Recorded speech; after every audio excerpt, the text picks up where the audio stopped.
যা হারামজাদি, তুই এখনই আমার চোখের সামনে থেকে দূর হ, দূর হয়ে যা বলছি। তোকে দেখলে আমার গায়ে জ্বালা ধরে যায়। এখনই তুই আমার বাড়ি থেকে চলে যা বলছি। আরে কি হুকুম রে, কি ভেবেছো তুমি? তুমি আমাকে বাড়ি থেকে তাড়িয়ে দিবে আর আমিও নাচতে নাচতে চলে যাব? শোনো, আমি শেফা, ধৈর্যশীল গুণবতী মেয়ে, আর এজন্য তোমার সাথে সংসার করছি। আমি চলে গেলে না, তোমার কপালে আর একটাও বউ জুটবে না।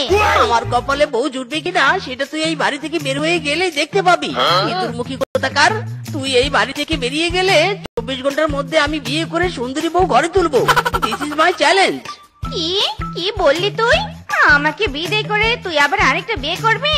আর আমি কি চেয়েছে দেখবো নাকি? আমি যদি এ বাড়ি থেকে চলে যাই, তাহলে তোকেও নারী শিশু নির্যাতনের মামলায় 14 শিকের ভাত খাওয়াবো। দিস ইজ মাই প্রতিজ্ঞা। উরি সেমরি রে, তুই আমাকে থানা পুলিশের ভয় দেখাস? আমি যে মেয়েকে বিয়ে করব সেই মেয়ের ভাই 14 থানার ওসি, আর তুই কি না আমাকে পুলিশের ভয় দেখাস? এখনই তোকে আমার বাড়ি থেকে বের করে দিব।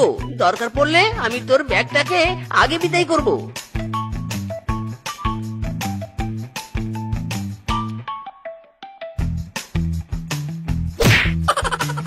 আরে আরে, তুমি করছো কি? থামো থামো বলছি। এই ব্যাগে আমার সব মেকআপ আছে, লাথি দিলে মেকআপ গুলো সব ভেঙে যাবে তো। আর লাথি দিও নে গো, ওই ব্যাগে যে আমার সব গয়না আছে, গয়নাগুলো ভেঙে যাবে, গুঁড়ো গুঁড়ো হয়ে যাবে।